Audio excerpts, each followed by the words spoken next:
नमस्कार। हम आज जानते हैं हमारे सांस्कृतिक धरोहर के बारे में। हम एक मस्जिद है काशी में, उसको कहते हैं ज्ञानवापी मस्जिद।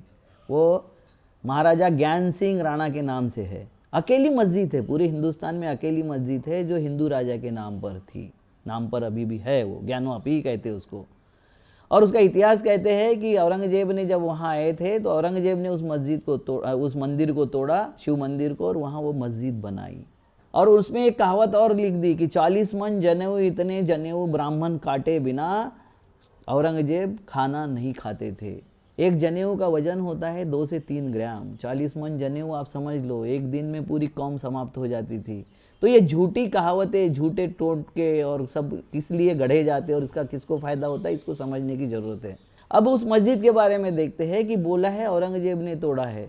और ब्रिटिश गैजेट क्या बोलता है, जैसे वो कलकत्ता में एक ये था, पड़ाव था इंग्लिश अंग्रेज़ों का। उस वक्त औरंगजेब नागा विद्रोह दबाने के लिए, नागा विद्रोह को कुचलने के लिए आसाम गए थे। और औरंगजेब जब चलते थे तो उनके साथ में पूरा जनान खाना भी चलता था और पूरा ताफा चलता था। तो हर दिन वो 12 से 15 किलोमीटर से ज़्यादा सफ़र नहीं तय करते थे।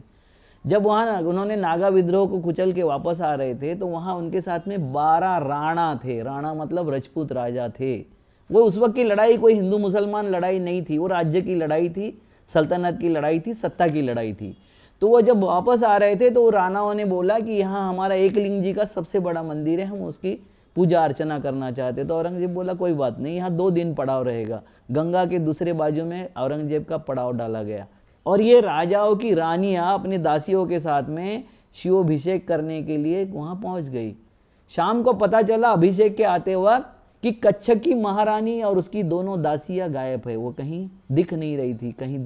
तो उसको खोजना शुरू हो गया और खोजते खोजते रात हो गई। जितने वहाँ पुजारी थे उसको कॉर्डन करके लाया गया औरंगजेब के सामने, पूछा गया, उन्होंने कुछ नहीं बताया। किसी हेर ने, औरंगजेब के हेर ने बताया कि इस मंदिर के नीचे तहखाना है।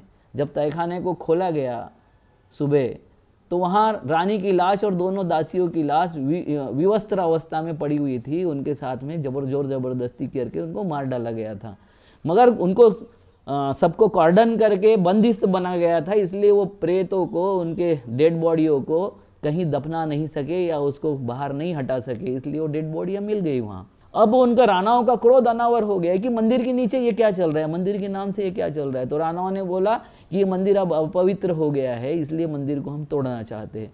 औरंगजेब क्यों ना मनाही करेगा। औरंगजेब ने बोला जैसा आपको लगता है उचित कीजिए। उन्होंने वो तोड़ दिया और वहाँ मस्जिद तामील हो गई। राजा ज्ञान सिंह राणा ने वो मस्जिद, कच्छ के राणा ने वो मस्जिद तामील की। और उसके बाद में क्या हुआ, मस्जिद तामील होने के बाद कि वहाँ के जितने पुजारी थे, पंडित थे जो वहाँ पूजा करते थे, उनको सबको मारा गया, उनकी सबकी जान ले गई, क्योंकि वो किसी का नाम बताने को तैयार नहीं थे। तो सबको दोषी पकड़ के उनको मार दिया गया। तो इन्होंने पूरा सब तरफ, चारों तरफ बवाल मचा दिया कि औरंगजेब ने हिंदुओं की हत्या की, उनकी ब्राह्मणों की हत्या की। ये सच नहीं था, अपराधियों की हत्या की थी। और अपराधियों का हत्या करना ये राजधर्म होता है, राजा का कर्तव्य होता है, वो उसने पूरा किया। मगर वो मंदिर तो अब टूट गया था, पिंड बाजू में स्थापित हो गई थी। वहाँ मंदिर बनाने के लिए जब बचे हुए जो थे, जो गागा भट्ट यहाँ आया था छत्रपति शिवाजी का राज्याभिषेक करने, वो एक परिवार बच गया था क्योंकि वो उस वक्त वहाँ नहीं था हाजिर। तो वो परिवार ने फिर मंदिर बनाने के लिए जब राणाओं से, वहाँ के राजाओं से, जनता से चंदा मांगना शुरू किया तो कोई चंदा देने को तैयार नहीं था। बोल रहे थे तुम अत्याचारी, अन्यायी हो, वहाँ मंदिर कुछ नहीं बनाएंगे। तो उन्होंने फिर शिवराज्याभिषेक से जो पैसा मिला उसके माध्यम से वहाँ मंदिर बनाया। ये सच्चाई इतिहास क्यों नहीं बताते। और ये अंग्रेजों ने लिखा है, ब्रिटिश गैजेटियर में इतिहास है लिखा हुआ। ब्रिटिशों ने जो अपने साथ में लिख के ले गए और लिखा हुआ है उसमें वो सारा इतिहास है, मगर हम नहीं पढ़ाएंगे। अंग्रेजों ने भी इस देश को बांटने का इतिहास बनाया। जैसा यहाँ की इस संस्कृति ने वो इतिहास बनाया, वैसा अंग्रेजों ने भी किया। क्योंकि अंग्रेजों ने इतिहास लिखा, मुगल कालीन इतिहास, हिंदू राजाओं का इतिहास, और खुद के बारे में क्रिश्चियन इतिहास नहीं लिखा, वो ब्रिटिश कालीन इतिहास लिखा।